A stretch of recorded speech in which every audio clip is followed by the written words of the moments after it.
इसके पहले आप लोग जो है इस लघु सिद्धांत कौमुदी का प्राक कथन का वीडियो हमने बनाया था, आप लोग देख लिए होंगे। आशा है कि उसमें हमने लघु सिद्धांत कौमुदी कैसे व्यवहार में आया, किस तरह ये बना, वो हमने सब कुछ बताया कि पाणिनि का जो अष्टाध्यायी था उसको, उसमें जो कुछ कहीं कमियां थी उसको उन्होंने कात्यायन ने दुरुस्त किया। उसके बाद कात्यायन के बाद जो है उसकी पाणिनि के सूत्रों की व्याख्या भी जो है महाभाष्य में पतंजलि ने की।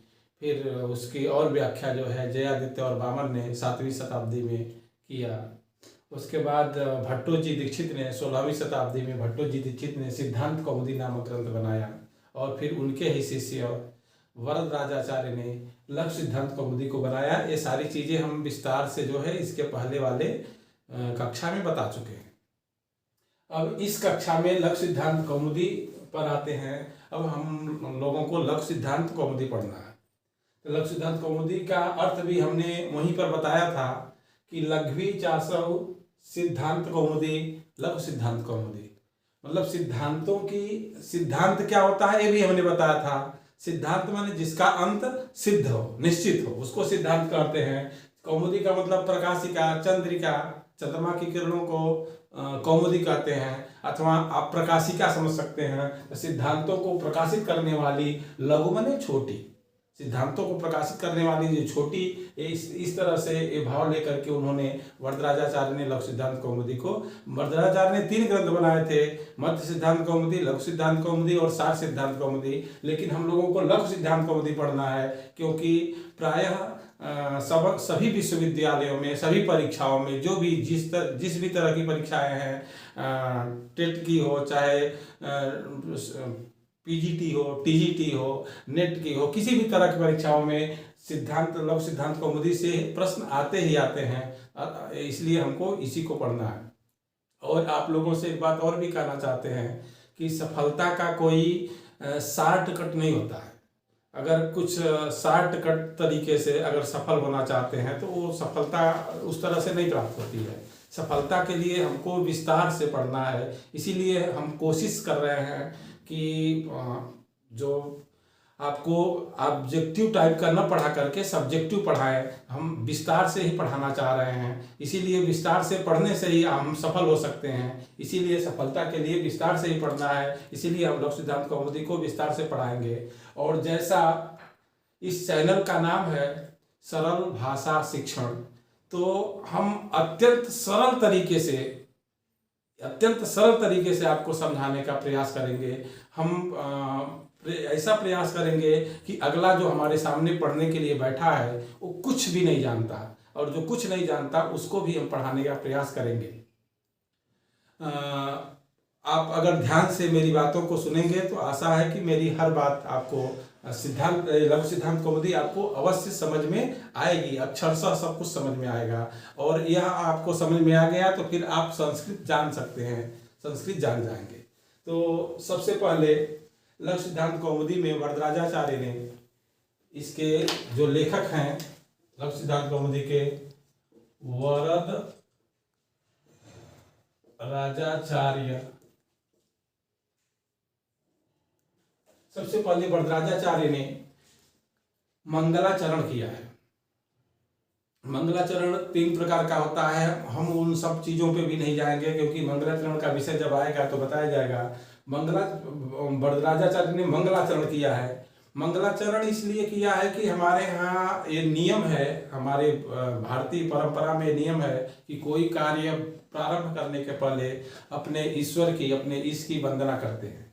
तो वरदराजाचार्य भी वही कर रहे हैं, अपने ईश्वर की वंदना कर रहे हैं। उनके जो वाणी की जो आराध्य देवी हैं सरस्वती देवी, उस जो भाषा की, वाणी की जो देवी हैं, उन्हीं सरस्वती देवी की वंदना कर रहे हैं। तो ये वरदराजाचार्य के द्वारा लिखा हुआ लघु सिद्धांत कौमुदी में मंगलाचरण है। ये मंगलाचरण लघु सिद्धांत कौमुदी के प्रारंभ में लिखा हुआ है कि हम विघ्नों को नाश करने के लिए, विघ्न समाप्त हो जाए, अथवा हम जो काम करने जा रहे हैं बीच में कोई विघ्न न आए, अथवा मेरा जो काम है वो अच्छे से सफल हो जाए, मेरा मनोरथ पूरा हो जाए। कवि का मनोरथ क्या होता है, कोई भी किसी भी लेखक का मनोरथ क्या होता है कि उसको यश की प्राप्ति हो, वह मुझको प्राप्त हो, मेरा ग्रंथ प्रसिद्ध हो, इसलिए मंगलाचरण किया जाता है। तो वरदराजाचार्य भी विघ्नों के नाश के लिए सबसे पहले मंगलाचरण कर रहे हैं।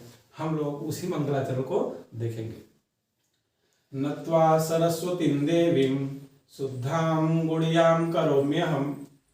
बोलो, नत्वा सरस्वतीं देवीं, नत्वा सरस्वतीं देवीं, नत्वा सरस्वतीं देवीं, नत्वा सरस्वतीं देवीं, शुद्धां गुणियां करोम्यहम्, शुद्धां गुण्यां करोम्यहम्, पाणिनीय प्रवेशाय, पाणिनीय प्रवेशाय, लघु सिद्धांत कौमुदीं। लघु सिद्धांत कौमुदीं।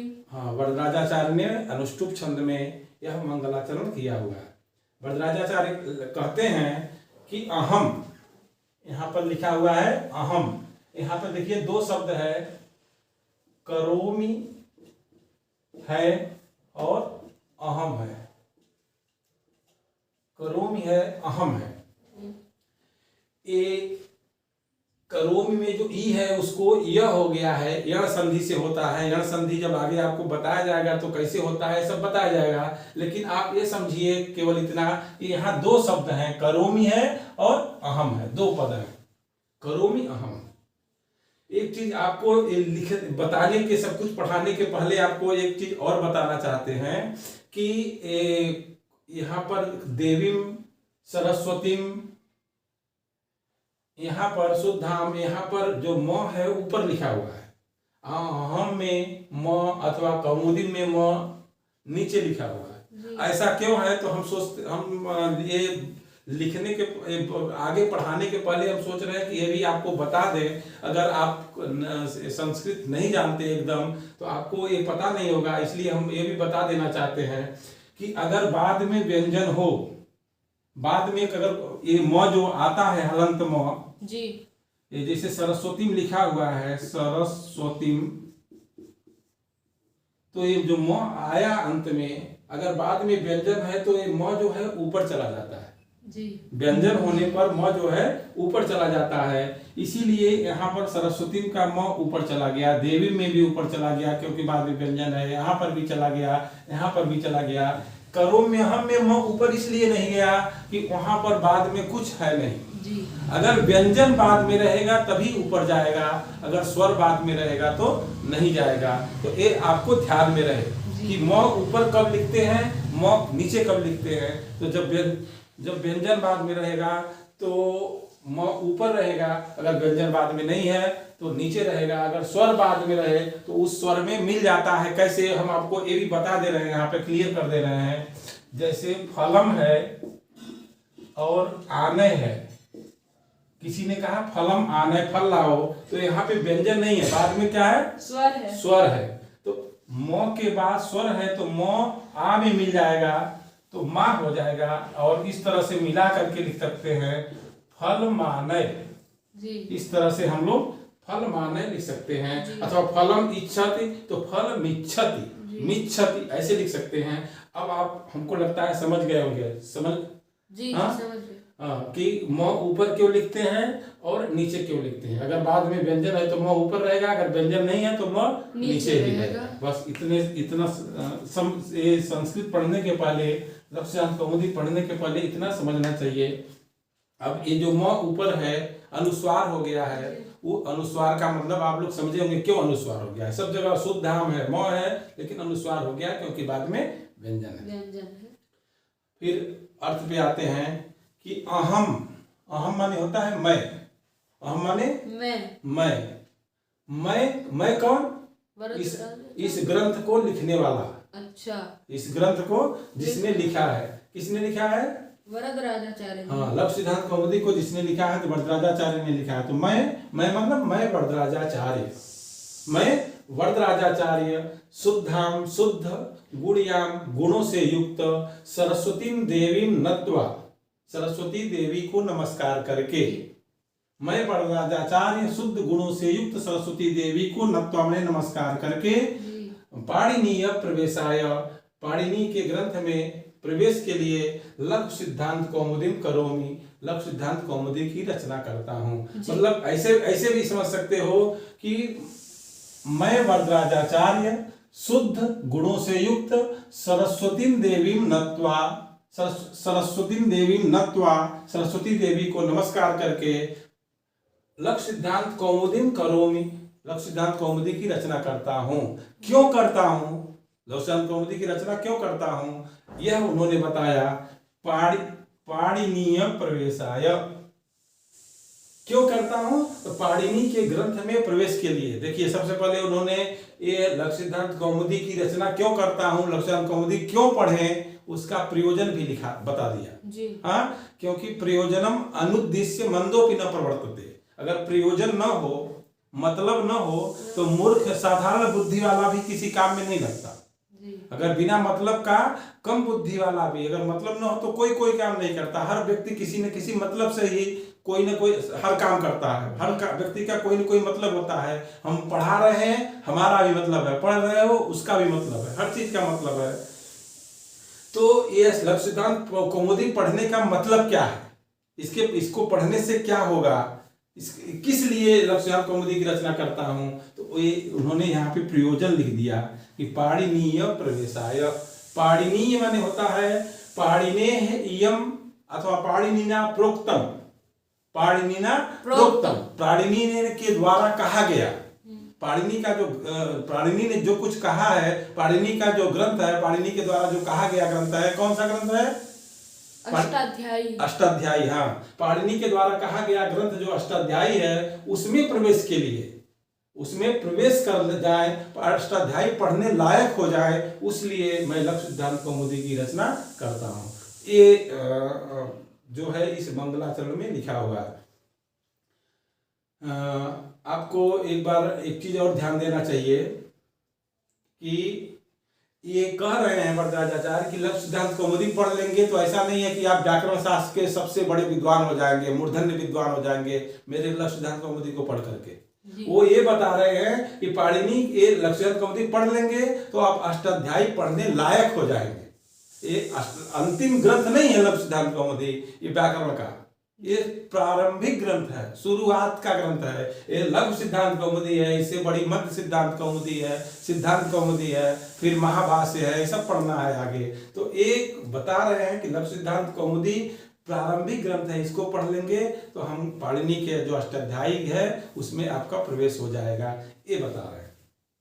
फिर से देखिए एक बार, मैं अहम माने मैं कौन, वरदराजाचार्य, मैं वरदराजाचार्य शुद्ध गुणों से युक्त सरस्वती देवी, ये शुद्धाम गुड़ियाम सरस्वती देवी का विशेषण है, ठीक है। शुद्धाम गुड़ियाम जो है ये सरस्वती देवी का विशेषण है। सरस्वती देवी कैसी हैं, तो शुद्ध हैं, जो अत्यंत शुद्ध है, और प्रशस्त आदि जो गुण होते हैं उन गुणों से भी युक्त हैं। ऐसी सरस्वती देवी को नमस्कार करके पाणिनि के अष्टाध्यायी में प्रवेश के लिए लघु सिद्धांत कौमुदीम करोमि, लघु सिद्धांत कौमुदी की रचना करता हूँ। समझ गए जी, बता सकते हो जी, बोलो।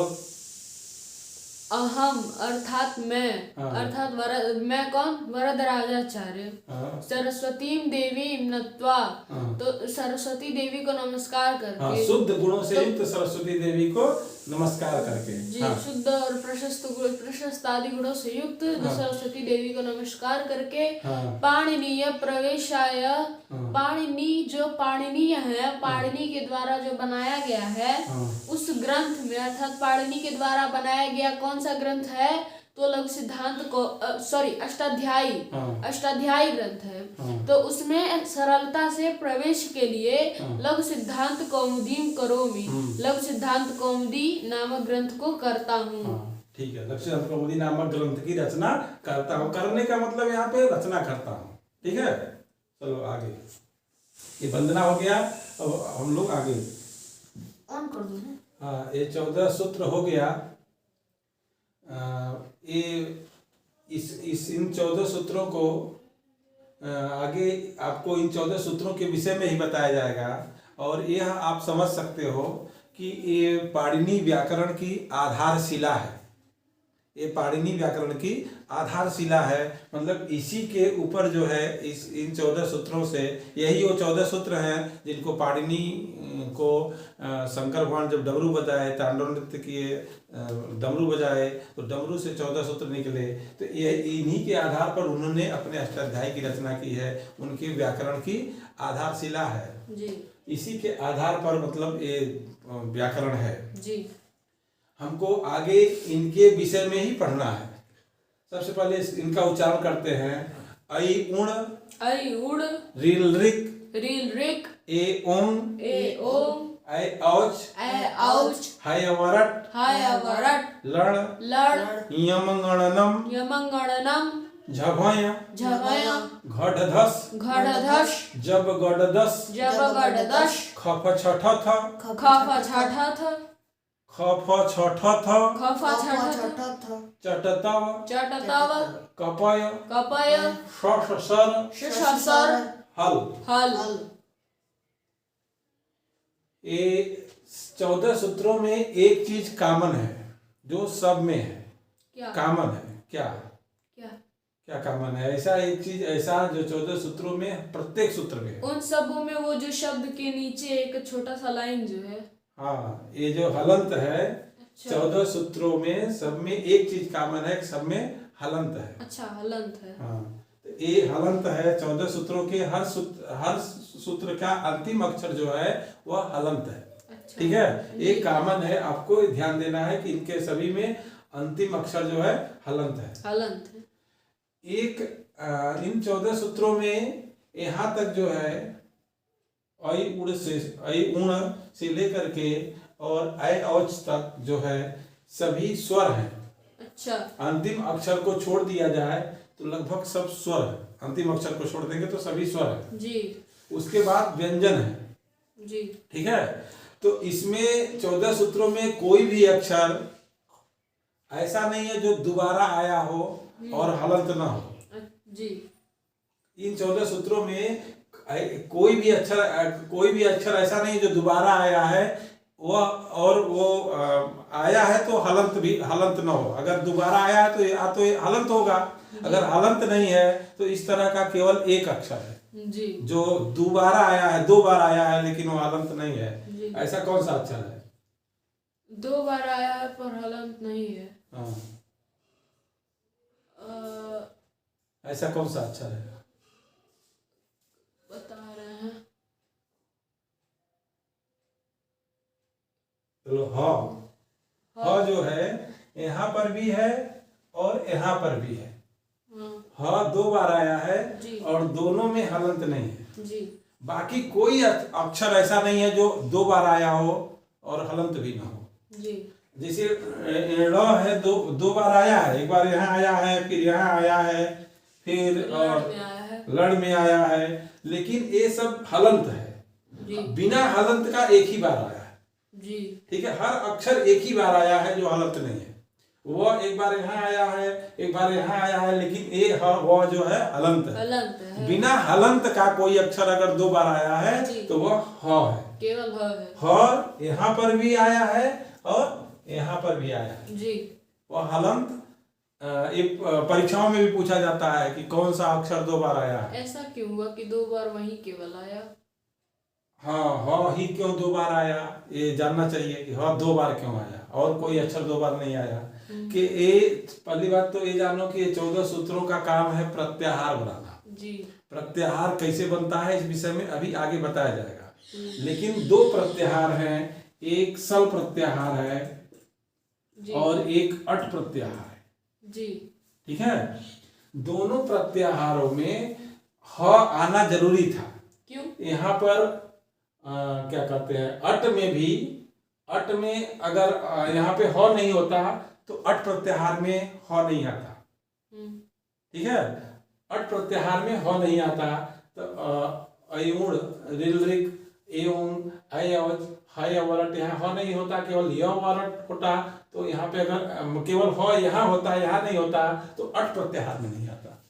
ठीक है, और केवल ह यहाँ होता अट में और यहाँ नहीं होता तो सल में नहीं आता। सल जब बोलते हैं सल प्रत्याहार तो सल में सो शो सो हो जी हो भी आता है।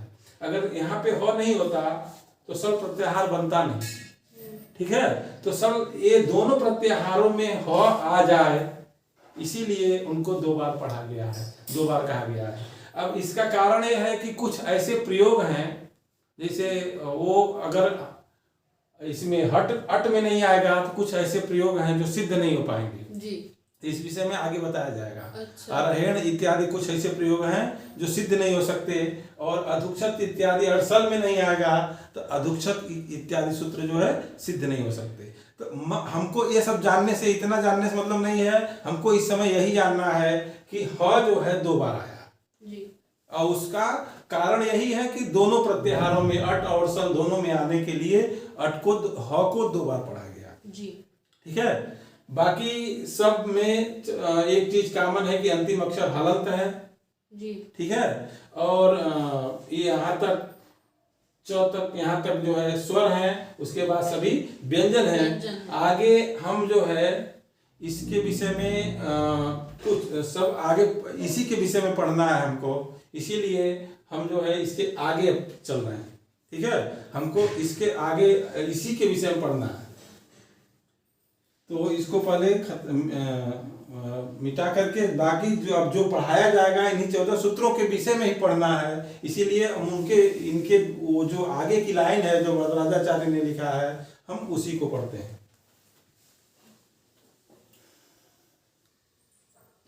और आपसे भी कहना है कि अगर जो आप लोग ऑनलाइन पढ़ रहे हैं तो आप लोगों को भी ये पढ़ने के लिए लघु सिद्धांत कौमुदी कम से कम पास में होना चाहिए। पुस्तक रख करके आगे खोल करके पढ़ना चाहिए। पुस्तक में अयोन ऋग्वेद जो 14 सूत्र लिखे हुए हैं उसके नीचे लघु सिद्धांत कौमुदी में लिखा हुआ है इति माहेश्वराणि सूत्राणि अणादि संज्ञार्थानि एसाम अंत्या इतः हकारादिषु अकारः उच्चारणार्थ लण मध्य तो इत संज्ञक। वहाँ पर संधि की हुई है पुस्तकों में। सूत्राणि अणादि में यहाँ पे डी में जो ई है उसको यह हो गया है तो सूत्राणि अणादि लिखा होगा पुस्तक में। यहाँ पे एसाम अंत्या, यहाँ देखिए म बाद में स्वर था इसीलिए म अ में मिल गया, एसाम मंत्या इतः लिखा होगा, हमने अलग अलग कर दिया। हकार आदि सु अकार, यहाँ पर ऊ के बाद अ है, यहाँ पर भी अण हो गया है, ऊ को व हो गया है, हकार आदि स्वकार लिखा होगा पुस्तक में, उसको हमने सब अलग अलग कर दिया समझने के लिए।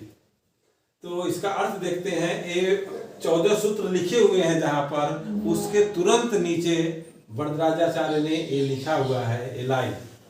ये क्या कहते हैं वरदराजाचार्य कि इति माहेश्वराणि सूत्राणि, ये इति माहेश्वराणि सूत्राणि अणादि संज्ञार्थानि। ये माहेश्वर सूत्र जो हैं, इति क्या मतलब होता है, पहली बात तो कई लोग ये समझते हैं इति माने खत्म, इति माने खत्म, इति जैसे इतिहास मतलब जो खत्म हो गया पुराना इतिहास। इति का मतलब खत्म नहीं होता, इति का मतलब होता है ऐसा, इस प्रकार।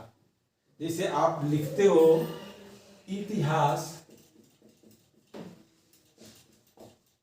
इतिहास में 3 शब्द है, इति है, ह है, आस है। ये इति ह आस, ह आसो मिलकर के हास बन गया, और इति ह भी अव्यय है, इति भी अव्यय है, इति और ह अव्यय है। इति ह आस का मतलब होता है बीता, हम लोग कहते हैं इतिहास माने बीता हुआ, बीती हुई बात, ऐसा नहीं। इति माने बीता हुआ नहीं होता है, इति माने होता है इस प्रकार से, ह माने होता है निश्चित ही, आस माने था, इति ह आस माने इस प्रकार निश्चित ही था, उसको इतिहास कहते हैं। इतिहास माने इस प्रकार निश्चित ही था, उसी को इतिहास कहते हैं। इति का मतलब होता है इस प्रकार से।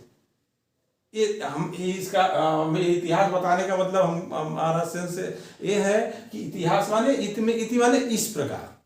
तो इति माहेश्वराणि सूत्राणि, ये जो माहेश्वर सूत्र हैं इस प्रकार से, इस प्रकार मतलब जो ऊपर लिखे गए हैं, ये ऊपर जो लिखे गए हैं, जैसे कहीं कहीं हम लिखते हैं ऊपर लिखे हुए हैं कोई चीज, नीचे लिखते हैं इत्यलम, मतलब इस प्रकार अब बस, अथवा इति सिद्धम, इस प्रकार ये सिद्ध हुआ।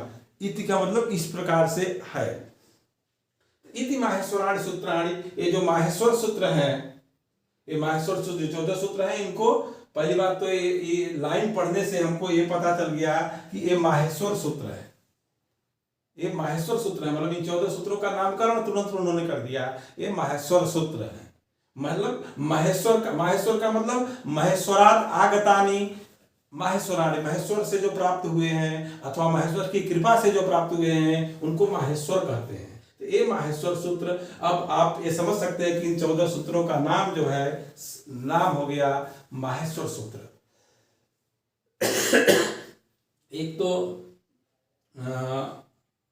अच्छा चलिए पहले इसको बता ले रहे हैं। ये इति माहेश्वराणि सूत्राणि, ये माहेश्वर सूत्र अणादि संज्ञार्थानि, अण आदि जो संज्ञाएं होती हैं, अण आदि, अण का मतलब होता है अण आदि प्रत्याहार बनते हैं।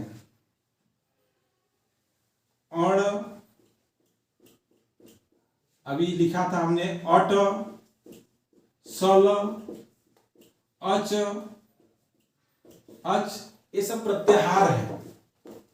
इसी तरह से 42 प्रत्याहार बनते हैं। 42 प्रत्याहारों का प्रयोग जो है अष्टाध्यायी में किया गया है। तो ये 14 सूत्र किस लिए हैं? सबसे पहले कोई चीज हम आयोनिक पढ़ रहे हैं तो किस लिए पढ़ रहे हैं, इसका मतलब क्या है, किस लिए, इसका प्रयोजन क्या है। तो अभी हमने बताया कि प्रयोजनम बिना मंदोपि न प्रवर्तते, अगर प्रयोजन न हो, मतलब न हो, कोई मूर्ख व्यक्ति भी नहीं लगता, कोई मूर्ख व्यक्ति भी उस काम में नहीं लगता। तो हम सबसे पहले अयोनिक क्यों पढ़ें, क्या मतलब है इसका, अयोनिक पढ़ने से क्या होगा। तो एक अणादि संज्ञार्थानि, अणादि जो प्रत्याहार बनते हैं उसके लिए है।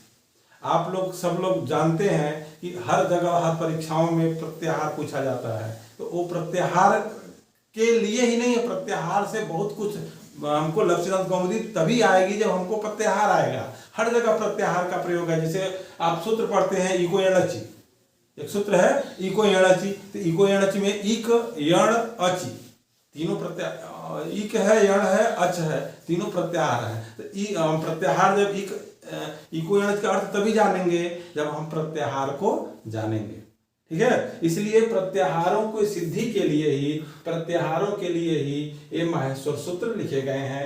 ये 14 सूत्र जो बताए गए हैं, इनसे अणादि प्रत्याहार, अणादि संज्ञाओं का ज्ञान होता है। एक प्रत्याहार किसे कहते हैं ये अभी आपको आगे बताया जाएगा, लेकिन आप ये जान लीजिए अण आदि जो बनते हैं उन्हीं का ज्ञान होता है। मतलब हमको अणादि प्रत्याहारों को अथवा संज्ञाओं को जानने में मदद मिलती है। इसलिए अणादि संज्ञाओं को जानने के लिए 14 सूत्र लिखे गए। और एक चीज और हो गया कि इन 14 सूत्रों का नाम क्या है, तो माहेश्वर सूत्र अथवा शिव सूत्र, शिव सूत्र भी कहते हैं। क्योंकि शिव से प्राप्त हुआ अथवा महेश्वर से प्राप्त हुआ, माहेश्वर सूत्र कहिए चाहे शिव सूत्र कहिए। तो ये माहेश्वर सूत्र किस लिए है, अणादि संज्ञार्थानि। समझ में आ गया है जी। ये माहेश्वर सूत्र अणादि संज्ञाओं के लिए, मतलब ये 14 सूत्र लिखे हुए हैं, अणादि जो प्रत्याहार होते हैं उन्हीं के लिए हैं। अणादि प्रत्याहार क्या होता है, कौन कौन होता है, ये आगे बताया जाएगा, ठीक है। फिर बता रहे हैं कि येषाम अन्त्या इतः, इन 14 सूत्रों के जो अंतिम अक्षर है, येषाम माने इनके, अंत्या माने अंतिम अक्षर, अंतिम माने अंतिम जी, अंत्य भव अंत्य, अंत में जो हो उसको अंत्य कहते हैं। अंत में जो अंतिम, इनके जो अंतिम अक्षर है उसको इत कहते हैं। उनका नाम इत माने इत नाम है उनको क्या कहते हैं, इत जी। इन 14 सूत्रों के अंतिम अक्षरों को इत कहते हैं। अब जैसे अयुण में जो अंतिम अक्षर कौन सा है, ड़कार, ड़, ऋ में क, एवं में म, तो ये अंतिम अक्षर हैं, तो इनका नाम इत है। अब इत नाम होने से क्या होगा ये आपको आगे पता चलेगा। पहले हम ये बताए नहीं आपको कि इस प्रकरण का नाम जो है लक्ष्य सिद्धांत कौमुदी में, इस प्रकरण का नाम ही है संज्ञा प्रकरण। ये जो है लक्ष्य सिद्धांत कौमुदी का पहला प्रकरण जो है संज्ञा प्रकरण है। संज्ञा का मतलब ही होता है नाम, सम्यक प्रकार से जिसको जाना जाए उसको संज्ञा कहते हैं। हम एक दिन बताए भी थे उस वीडियो में कि संज्ञा का मतलब नाम होता है। संज्ञा माने सम्यक प्रकार से, ज्ञ माने जानना, जिस चीज से, जिस शब्द से किसी चीज को जाना जाए। जैसे हमने बताया था दूध बोलेंगे तो जो सफेद सफेद पदार्थ है पिया जाता है, गाय से भैंस से होता है, पिया जाता है, मिठाई बनता है, चाय बनता है, इन सब चीज़ों में प्रयोग होता है। और दूध का सब कुछ गुण दोष सब कुछ हमारे आंखों के सामने गुण वो चाय दूध बोलने से वो सब उसका सब कुछ प्रयोग हो जाता है। हम उस दूध को, उस पदार्थ को, द्रव को हम जान जाते हैं। उसी तरह से संज्ञा का मतलब होता है जिस चीज को कहने से, जिस शब्द को कहने से कोई चीज हम जान जाए उसको संज्ञा होती है। तो इसमें संज्ञा प्रकरण में नाम ही बताया जाएगा कि किसको क्या कहते हैं, किसको क्या कहते हैं। तो सबसे पहले इन्होंने बताया 14 सूत्रों को माहेश्वर सूत्र कहते हैं। फिर ये बताया कि ये किस लिए है, अणादि जो संज्ञाएं नाम होते हैं, अणादि जो प्रत्याहार होते हैं उसके लिए हैं। फिर कह रहे हैं कि ऐसा मंत्यायित इनके 14 सूत्रों के सभी सूत्रों में अंतिम में जो हलंत शब्द है, अंतिम अक्षर हैं, वो इत है, वो इत है, मतलब उनको इत कहते हैं। ये 14 उनमें ड़, ऋ में क, ये में ङ, ये जो अंतिम अक्षर हैं सब इत है, वो इत कहलाते हैं, उनका नाम इत है। कैसे इत है ये सब भी अभी आगे फिर बताया जाएगा। ये इसका अर्थ आप इतना ही जान लीजिए कि इन 14 सूत्रों के अंतिम अक्षर इत है। हकारादिषु अकारः उच्चारणार्थ, हकारादिषु अकारः, ये जो ह लिखा है, ह कहाँ है, यहाँ पे हकार आदि। हकार आदि का मतलब ह, य, व, र, ल, य, म, ण, न सब। ह मतलब आदि में है, मतलब ह के बाद जो आते हैं सब। तो ह, य, व, ह में कितने अक्षर हैं? दो अक्षर। कौन कौन? ह और अ। ह और अ। ह में दो अक्षर हैं, ह और अ। हमने पहले बताया था कि क है, क लिखा है तो क में दो अक्षर, क में दो अक्षर है, क और अ। क अ मिल करके एक क बनता है। तो उसी तरह से ह अ मिल करके ह बनता है। अगर ह में अ नहीं होता तो ह हलंत होता। यहाँ पे लड़ लिखा है तो ल हलंत नहीं है, तो इसका मतलब ल में अ है। यम गणनम में यम ये सब में हलंत नहीं है, जो हलंत नहीं है सब में अ है। तो एक अ क्यों लिखा हुआ है, ह में अ क्यों लिखा हुआ है, तो वह केवल बता रहे हैं कि हकार आदियों में जो अकार है वह उच्चारणार्थ, केवल उच्चारण के लिए है। केवल उच्चारण का मतलब उसको केवल बोल सकें, बोल लें, इसलिए है। अगर ह में अ नहीं होता तो हम ह या वर्ड को पढ़ नहीं पाते। जैसे ह में अ नहीं होता, इसको क्या पढ़ते? ह, य, व, र। हाँ, ह ये ऐसे पढ़ते तभी अ आ जाएगा, ह पढ़ेंगे तभी अ आएगा। बिना अ का, बिना स्वर का हम इसको पढ़ ही नहीं सकते। बिना स्वर का हम इसको पढ़ ही नहीं सकते। हम इस हमारा मतलब इसका उच्चारण संभव ही नहीं है।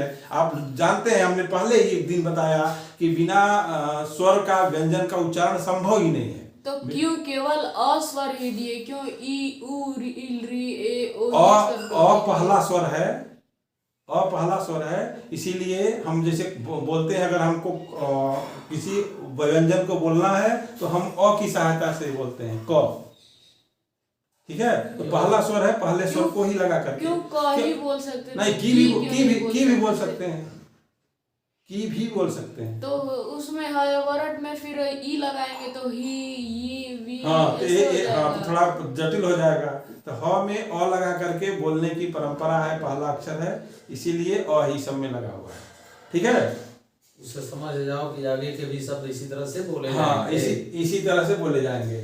तो झ इसी तरह से झ, भ, घ, ढ, ध अथवा ख, फ, छ, ठ, थ, चट, त जो भी स्वर हैं, उन सब जो भी व्यंजन है, उन सभी व्यंजनों में जो अ है वह केवल उच्चारण मात्र के लिए है, केवल बोलने के लिए है, वो प्रयोग नहीं करना है जी, उसको प्रयोग नहीं करना है। वही लिखा है हकारादिषु, माने हकार आदियों में जो अकार है वह उच्चारणार्थ, केवल उच्चारण के लिए है। केवल बोल लें इसलिए है, लेकिन जब प्रयोग करना होगा तो हमको इस ह का ही करना है, हलंत ह का करना है। केवल जब हमको मान लीजिए अगर लिखा है कोई भी अगर मान लीजिए यण लिखा है, यण, तो यण माने य व र ल, य से लेकर के ड़ तक। तो य अगर हुआ तो य में अ का प्रयोग नहीं करना है हमको, य व र और ल मतलब हलंत का ही प्रयोग करना है। इसमें से य का अ का प्रयोग हमको नहीं करना है। हाँ, इसीलिए वही लिखा है कि हकार आदि सु अकार उच्चारणार्थ। हकार आदियों में जो अकार है वह केवल उच्चारण मात्र के लिए है, प्रयोग करने के लिए नहीं है। लेकिन लण सूत्र में लण मध्य तु, लण सूत्र एक है ए, लण सूत्र में भी ल में अ है, लण में भी ल में अ है, वह लण मध्य तु इत संज्ञक है। लण सूत्र में जो स्थित अ है वह इत संज्ञक है। और सब में जो अ है वो केवल उच्चारण के लिए है। लण का अ इत संज्ञक है, उसकी इत संज्ञा होगी। क्यों होगी, किस सूत्र से होगी, ये आपको आगे बताया जाएगा। आगे जब पढ़ेंगे तो ये बताया जाएगा कि लण पे ल की संज्ञा क्यों हुई है। लेकिन आप इतना इस समय जानो केवल कि हकार आदियों में जो भी व्यंजन लिखे गए हैं जिसमें अ है वो केवल उच्चारण के लिए अ है, उस प्रयोग करने के लिए नहीं है। लेकिन ल का अ इत संज्ञक है, ठीक है, ल का अ इत संज्ञक है। बाकी जो है आगे जो है ये हम लोग पढ़ लिए, आगे इसको जो है हलंत्यम से अब कल पढ़ाया जाएगा और अगली कक्षा कल होगी। और कल इसमें फिर इत संज्ञा क्या होती है, लोप संज्ञा क्या होती है, इन सब विषयों में हम लोग कल पढ़ेंगे। धन्यवाद।